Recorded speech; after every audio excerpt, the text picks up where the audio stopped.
Les rencontres entreprises et territoires, édition spéciale Jour de relance, le zoom sur les projets d'avenir.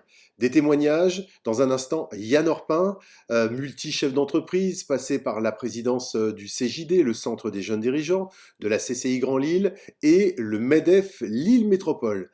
Alors Yann, des projets d'avenir? Oui, absolument. Alors, au MEDEF, on pilote la cité de l'intelligence artificielle. On est vraiment dans le numérique. On sait que c'est un virage que les entreprises doivent prendre. Et pourquoi plus particulièrement la cité de l'IA? Parce que l'IA va générer environ 100 000 emplois dans les 10 ans qui viennent dans notre région. 100 000 emplois qui vont faire l'objet de la transformation, des emplois qui vont certes disparaître avec ce que l'on vit aujourd'hui. Nous, on regarde aussi l'avenir avec ce qui va se transformer. 100 000 emplois, mais aussi 231 000 collaborateurs de notre région de France sur les 1,5 million que constitue le nombre de salariés dans le privé, qui vont devoir bien, se sensibiliser à l'IA et donc pouvoir réfléchir autrement à l'emploi de demain.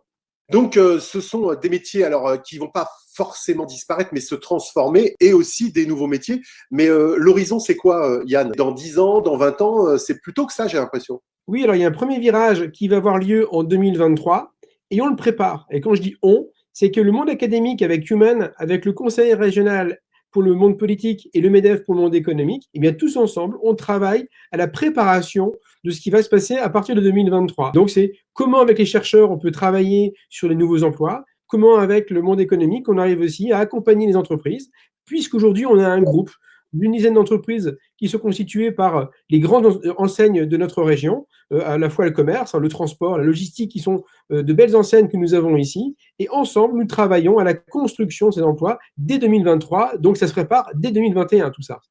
Oui, c'est quasiment demain pour le coup. Et en quoi c'est important d'avoir cette vision, non pas optimiste, mais très réaliste des emplois qui vont se créer ici en région, Yann?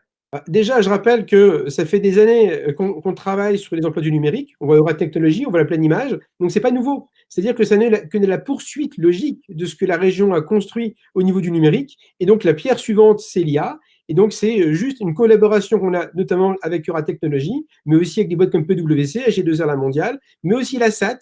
Et donc, tous ensemble, on continue finalement le chemin qui a déjà commencé à être construit. Et donc, c'est une réalité d'emploi qui va arriver dès 2021. J'ai un exemple, une entreprise Diagrams qui va créer 9 emplois, dont 5 dans le numérique et 4 non numériques. Ce qu'on veut dire, c'est que le numérique va tirer les emplois, mais qui va aussi permettre à des emplois plus classiques de pouvoir se redéployer grâce à ces entreprises-là. Oui, ce que j'entends, c'est un moyen et pas une fin. Exactement, c'est le moyen de redévelopper dans notre région des nouveaux emplois, mais aussi des emplois classiques dans de nouvelles entreprises. Yann Orpin, il y a aussi un axe de progrès, on l'évoquera évidemment et on l'évoque encore ce matin, c'est l'aspect environnemental indissociable de l'évolution. En quoi vous, mouvement patronal, ça fait partie de votre feuille de route, Yann?